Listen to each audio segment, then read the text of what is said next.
From SV career academy Panchkula and Zirakpur. और आज हम रिज्यूम कर रहे हैं क्लास 10th फिजिक्स को।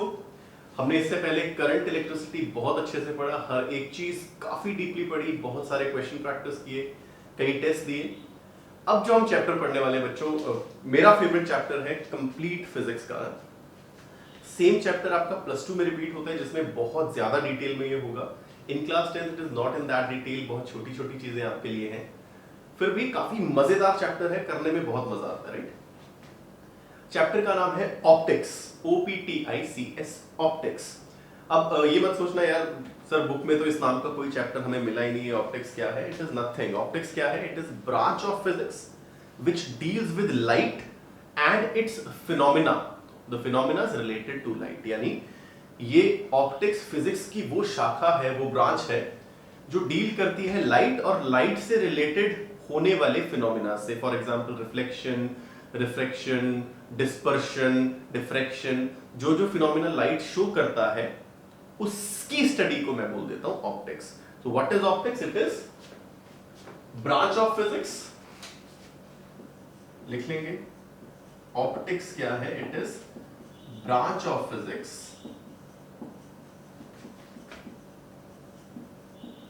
that deals with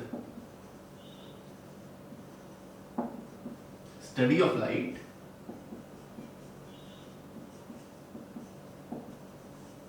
and light related phenomena and light related phenomena। Optics physics की वो एक ब्रांच है, वो एक शाखा है जिसमें हम लाइट और लाइट से होने वाले बहुत सारे फिनोमेना के बारे में पढ़ेंगे। अगर मैं 10th के सिलेबस की बात करूं, अगर आपके करिकुलम की बात करूं, तो बेसिकली ये तीन चीजें हमने पढ़नी है, रिफ्लेक्शन, रिफ्रैक्शन और ह्यूमन आई काम कैसे कर रही है, कौन कौन से पार्ट है, हर एक पार्ट का फंक्शन क्या है, ये सारी चीजें हमने डिस्कस करनी है। लंबा चलेगा चैप्टर, आप मान के चले एटलीस्ट 10 से 12 लेक्चर्स इसमें लगेंगे। एक्सटेंड भी हो सकते हैं, अगर प्रैक्टिस हमने ज्यादा करनी है तो मिनिमम 10 to 12 लेक्चर्स इस पे लगेंगे। बहुत मजेदार चैप्टर है यार।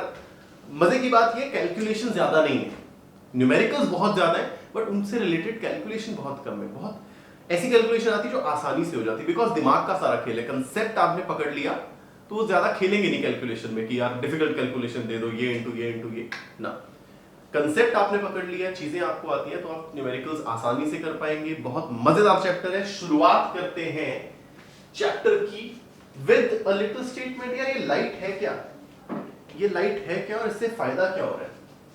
शुरुआत करते हैं चैप्टर की। नोट्स बनाना शुरू कर दो भाई, साफ साफ नोट्स बनाना शुरू करेंगे। Let's see what is light. बचपन से ना आप एक डेफिनेशन पढ़ते आ रहे हो, बचपन से आप डेफिनेशन पढ़ते आ रहे हो लाइट की। Light sir, light is a form of energy which gives us sensation of site. Light एक फॉर्म ऑफ एनर्जी है जिसके कारण हम चीजों को देख पा रहे हैं।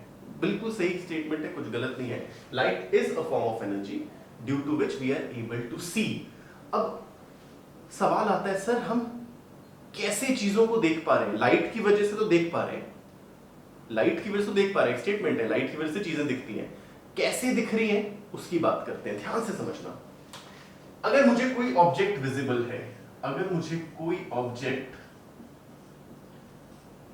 विजिबल है, if object is visible, अगर मुझे ऑब्जेक्ट विजिबल है तो वो दो कारणों की वजह से हो सकती है। ऑब्जेक्ट विजिबल दो रीजंस की वजह से हो सकती है। नंबर 1, मान लो ये मेरी एक ऑब्जेक्ट है, ये मेरी एक ऑब्जेक्ट है और ये मेरी एक ऑब्जेक्ट है, दोनों मेरे को विजिबल है, तो देयर कैन बी 2 रीजंस कि मुझे ऑब्जेक्ट दिख रही है। रीजन नंबर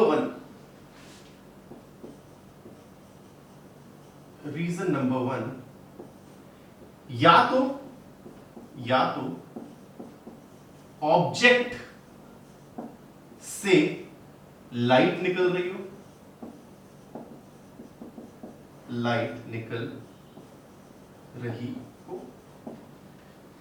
ऑब्जेक्ट से लाइट निकल रही हो तो मुझे विजिबल है। फॉर एग्जाम्पल अंधेरा कमरा है, मैंने बल्ब जलाया, मुझे बल्ब नजर आ रहा है। अंधेरा कमरा है, मैंने टॉर्च ऑन की, मुझे टॉर्च की वो लाइट नजर आना शुरू हो गई।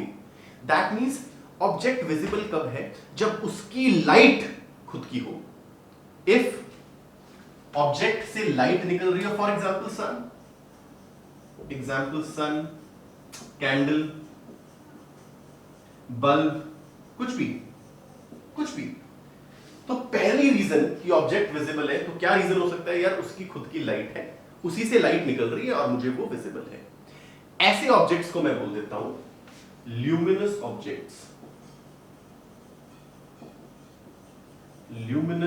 Objects.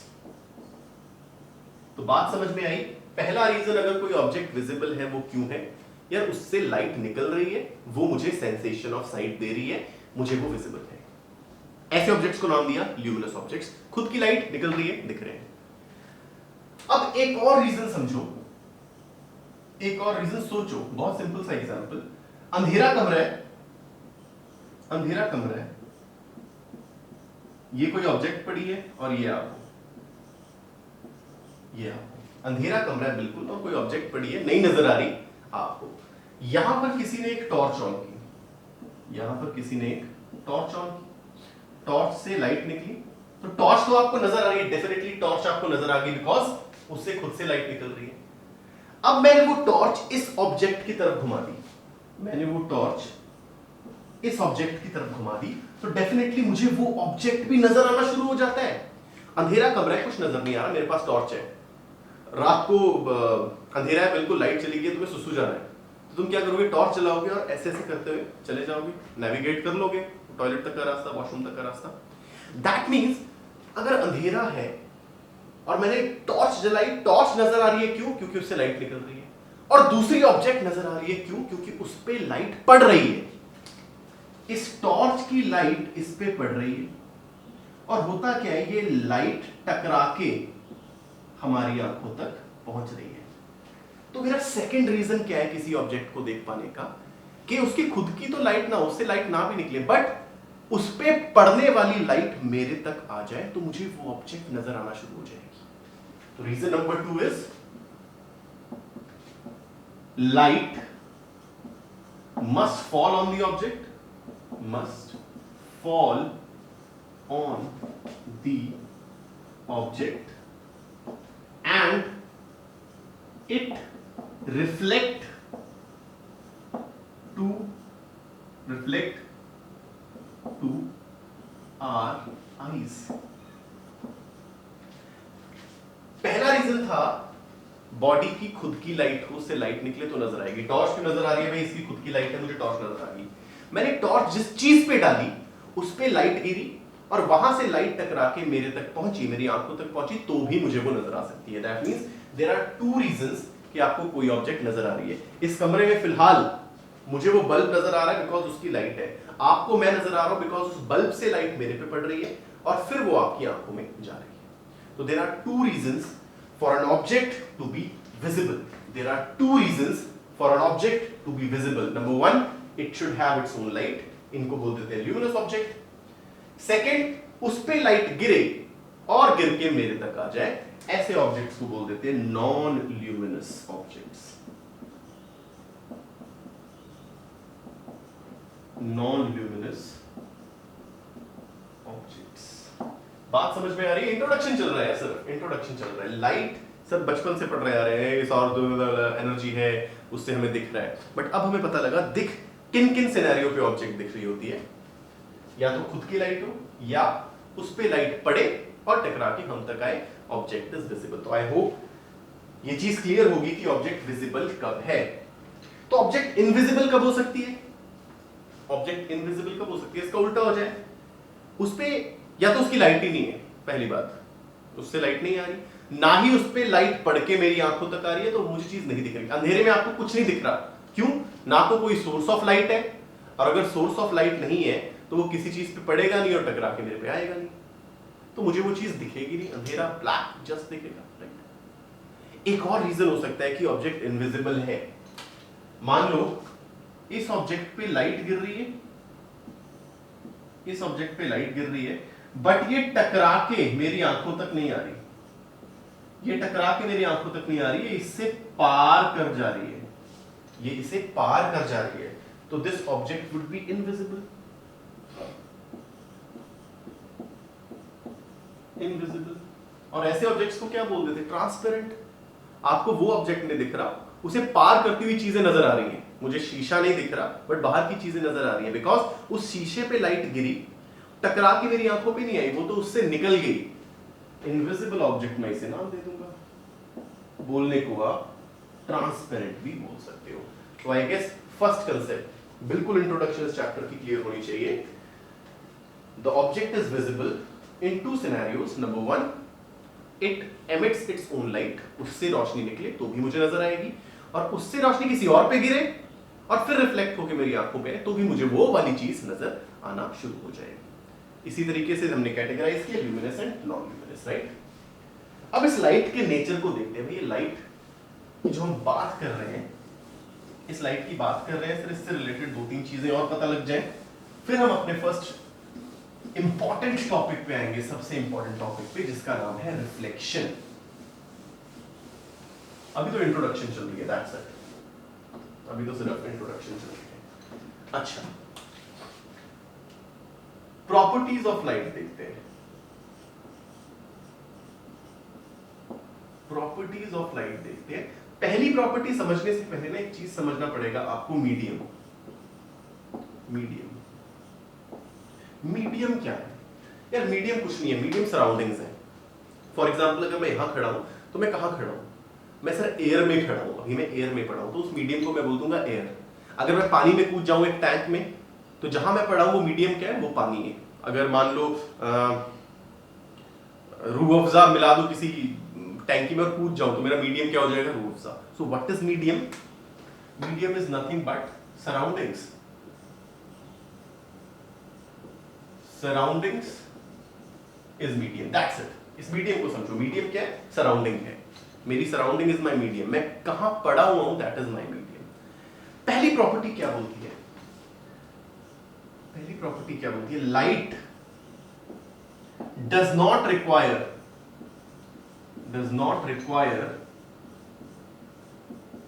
any medium to travel। Light को किसी मीडियम की रिक्वायरमेंट नहीं है ट्रेवल करने के लिए, यानी लाइट कैन ट्रेवल थ्रू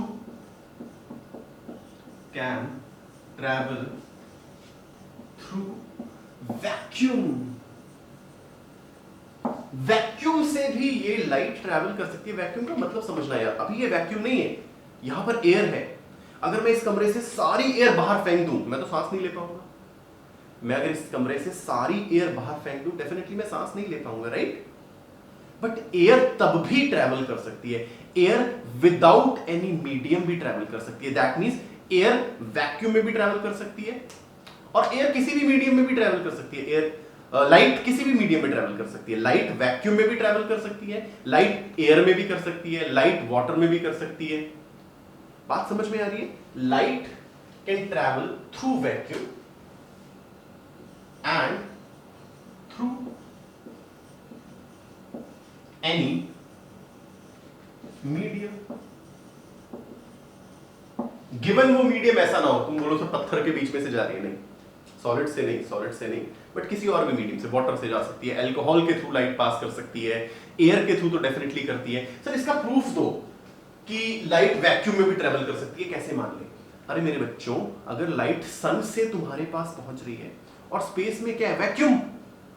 अगर मैं अर्थ से ऊपर उठता जाऊं, कुछ टाइम बाद मेरी एयर खत्म हो जाती है, एटमॉस्फेयर गायब हो जाता है, फिर क्या आता है? वैक्यूम, यानी कुछ भी नहीं। तभी तो कॉस्मोनॉट्स, एस्ट्रोनॉट्स को क्या चाहिए होता है? ऑक्सीजन सिलेंडर चाहिए होता है। अगर एयर होती तो नहीं चाहिए होता। दैट मींस हाँ, एयर भी नहीं है, बट डेफिनेटली कुछ भी नहीं है, खाली है बिल्कुल। फिर भी सन की लाइट आप तक तो पहुंच रही है। दैट मींस वो सन की लाइट वैक्यूम को भी पार करके आ गई। ये रहा मेरा सन, ये मेरा सन है, ये रही मेरी अर्थ का सरफेस, और ये लाइट अर्थ तक पहुंच रही है। ये लाइट डेफिनेटली अर्थ तक पहुंच रही है। That means it travelled through vacuum.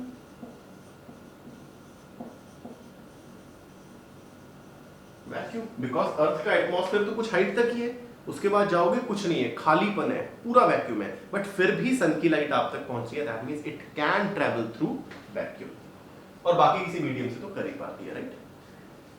अगर आपको पहली प्रॉपर्टी पता लगी, सेकंड प्रॉपर्टी समझना। कई टीचर्स बताते हैं light travels in straight line, ये आधी स्टेटमेंट है, याद रखना, दिस इज गलत नहीं बोलूंगा but it is incomplete statement. Light travels in a straight path, light travels in अ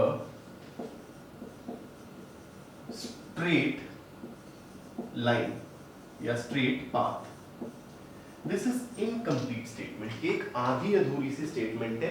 क्यों? लाइट सीधा तो ट्रैवल करती है, बट कब तक? जब तक सेम मीडियम में ट्रैवल कर रही है। अगर मीडियम बदलेगा तो वो अपना रास्ता बदलेगी, इसी को तो रिफ्रैक्शन बोलते हैं। मान लो ये मेरा एयर था, मान लो ये मेरा एयर था, ये पूरा एयर है, इस तरफ पूरा एयर है और यहां वाटर है, यहां वाटर है, तो ये देखो लाइट एयर में तो स्ट्रेट लाइन में ट्रैवल कर रही है, बट जैसे ही मीडियम बदलेगा ये अपनी दिशा से, जाना इसे ऐसे चाहिए था बट ये थोड़ा भटक जाएगी, अब स्ट्रेट नहीं जाएगी। तो मेरी कंप्लीट स्टेटमेंट क्या होगी? Light travels in a straight line या path until it remains in same medium। जब तक सेम मीडियम में ट्रैवल कर रही है तो सीधा सीधा ट्रैवल करेगी इन a straight line.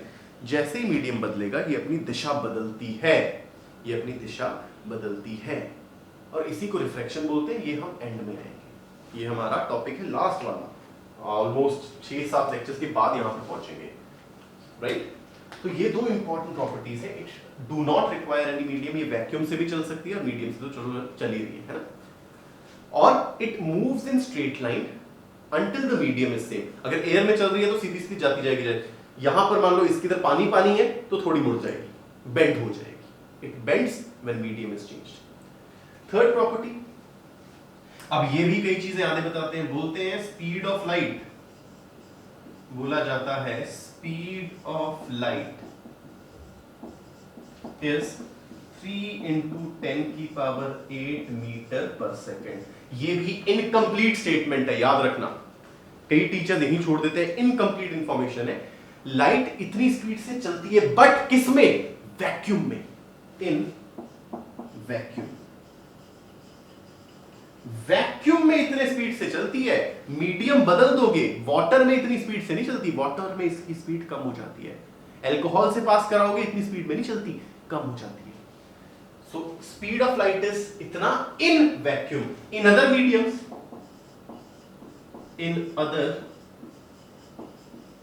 mediums, its speed slows down, please इसे याद रखेंगे बच्चे, प्लीज इन 3 प्रॉपर्टीज को पूरा कंप्लीट तरीके से याद रखेंगे। आधी information is a very bad thing, आधी अधूरी इंफॉर्मेशन बहुत गलत चीज है, तो उसके चक्कर में नहीं पड़ना। कहां आधी इंफॉर्मेशन मिलती है? सर वो सीधी चल रही है लाइट, कब तक चल रही है? जब तक मीडियम सेम में है, मीडियम बदलेगा बेंड होगी। Speed of light is 3 × 10⁸ metre per second. कहां? भाई वैक्यूम में, खालीपन में। जैसे ही मीडियम आएगा, मान लो एयर भी आ गई तो भी थोड़ी कम होगी, वाटर आ गया और कम होगी, कुछ और आ गया, मान लो ग्लिसरीन से आ रहा है, मान लो जैम के थ्रू जा रही है तुम्हारी लाइट, तो अलग स्पीड से जाएगी, इससे नहीं जाएगी, इससे कम से ही जाएगी। That means 3 × 10⁸ metre per second maximum speed है लाइट की। बाकी सब मीडियम, किसमें? मीडियम में, वैक्यूम में। बाकी सब मीडियम में इससे कम ही होने वाली है, बाकी सब मीडियम में इससे कम ही होने वाली है। तो बात समझ में आ रही है लाइट के रिगार्डिंग बात समझ में आ रही है। चलो, दिस वाज प्रॉपर्टी नंबर 3। चलो आगे चलते हैं, एक स्टेप और आगे चलते हैं। आज इंट्रोडक्शन ही करेंगे, कल से रिफ्लेक्शन शुरू करेंगे। रिफ्लेक्शन में बहुत सारी चीजें पढ़नी है हमने, reflection through plane mirror, reflection through spherical mirror, spherical mirror में कनकेव में आएंगे, कन्वेक्स में आएंगे, किसे कन्वर्जिंग बोलते हैं, किसे डाइवर्जिंग बोलते हैं, सारी बातें करेंगे। चलो रिप्रेजेंटेशन ऑफ लाइट देखते हैं। रिप्रेजेंटेशन ऑफ लाइट, एक बार इसे देखते हैं। याद रखना light is represented as ray, light is represented as a ray. मैं एक लाइट को ना रे से रिप्रेजेंट कर रहा हूं, लाइट को मैं रे से रिप्रेजेंट कर रहा हूं। अब लाइट कभी सिंगल रे की फॉर्म में ट्रेवल नहीं करती, वो बंडल ऑफ रे की फॉर्म में ट्रेवल करती है। दिस इज रे, दिस इज रे ऑफ लाइट, रे of light.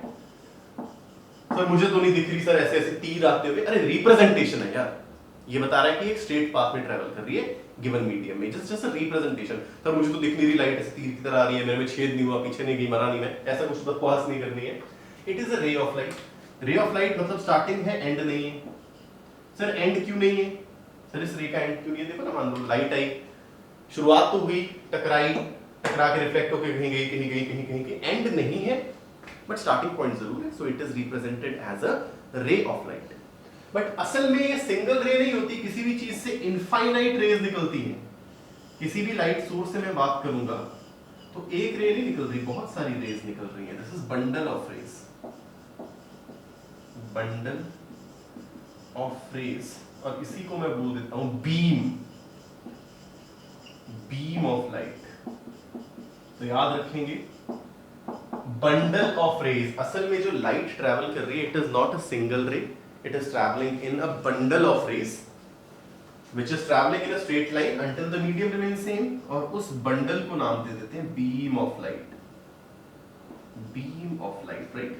It is known as beam of light. So this is how we represent light. It is represented as a ray or as a beam.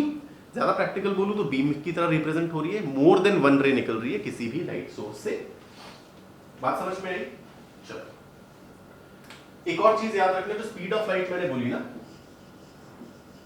Speed of light जो मैंने बोली, which was 3 into 10 की power 8 metre per second in किसमें? In vacuum.